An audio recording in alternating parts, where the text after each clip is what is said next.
Hi everybody, and welcome to Spellbinders Surprise Party that's been running from January the 7th through the 13th.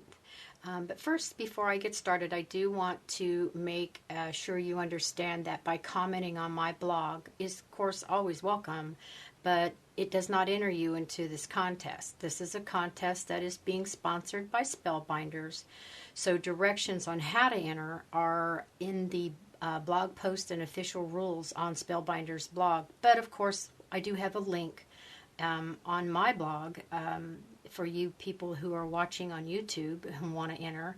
I do have a list on my link on my blog that you can definitely go and enter the contest. So, but before I get started, do want to tell you that I am very excited to share with you two new releases from Spellbinders.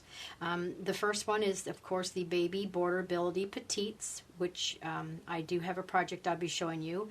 And the second one is the Nursery Time Frameabilities. As you can see, this is a set of 4 dies in the Frameabilities, and the Petites have 2. But I'm only going to be using the large Frameability. So we're going to get these out of the way. And I'm only going to be using the, oops, stuck on my little, to keep my paper down. So I'm only going to be using these 2 dies today, but there are so many things you can do beyond just what I'm going to show you. So first, I think I should point out to you, and the most important thing I want to point out to you is that, of course, with this borderability, the most important thing I can stress to you is that you want to make sure that your die and your paper is the same width as the die, and that way that will determine the width of your card. So after you cut and emboss, you will end up with this. So we're going to set that aside. Now, since I have the width of my card, now I need to know how high my card needs to be. So with that and the frameability, let me get this empty one over here.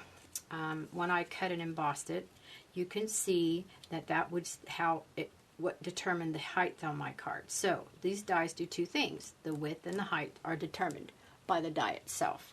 So the first thing you're going to want to do is you're going to want to take, and I use a cotton ball, and you're going to want to take some of this off and sponge, and in this case just go around. Now I'm making mine a little darker so you can see this in the video. The finished project is done just a little bit lighter, and you just want to bring out that raised effect on your embossing. And you can do as much or as little as you like. So that's what we're going to do with that. So with that, after you have this already sponged, you're going to want to take, and we're going to go here, you're going to want to add some ribbon. Just because I wanted some fill or something different in between the 2. And then after that, and I've sponged my frame, to put on here, you're going to see that, I don't know if you can see it very well in the video, but I have something underneath here. So let's do this. I'm taking my tape and going in and out between these holes. Let's get this up where you can see it. And then I'm going to take my ribbon, shiny side down, and I'm going to cover those holes just like so. Just like that.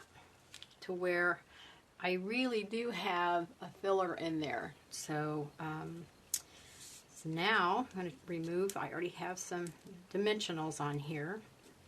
These are from Stampin' Up, but you know, I use all kinds. It's just I have some of these left over.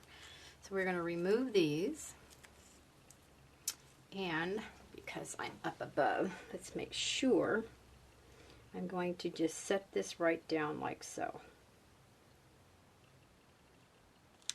Just like that. Okay. Now, we have a new grandson. This is Gage. And so I'm going to add my photograph to the center of my frame. just like so. For you scrapbookers, these are wonderful little dies. So there I have that. But as you can see, this is a wallet-sized picture that's inside this frame. So you can still see around that photo. So I took the small label Nestabilities and put them on my magnetic spacer plate, like so, and I cut and embossed them. So that left me with this. Okay, so I actually, you could use dimensionals, I did not, but all that did was close off around that photograph, and that's pretty much it. And I added a ribbon to the side here, and that's pretty much how I ended up with this cute little creation. Oh, you know what? I need to tell you that to finish off the back here, because you're going to be able to see this ribbon. Let's just attach this guy down. I'm sorry. I'm a little out of practice. I've been sick and nothing seems to be going right for me. So I'm just a little out of it still. So just place this on here so that won't fall off. Like so. And because, if you'll see on the back, you can see this. Didn't want that.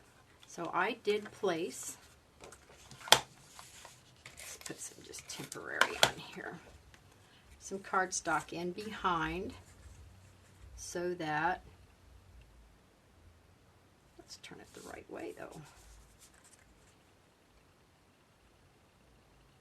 You can see, and it finishes off that back side like so, to where you end up with this.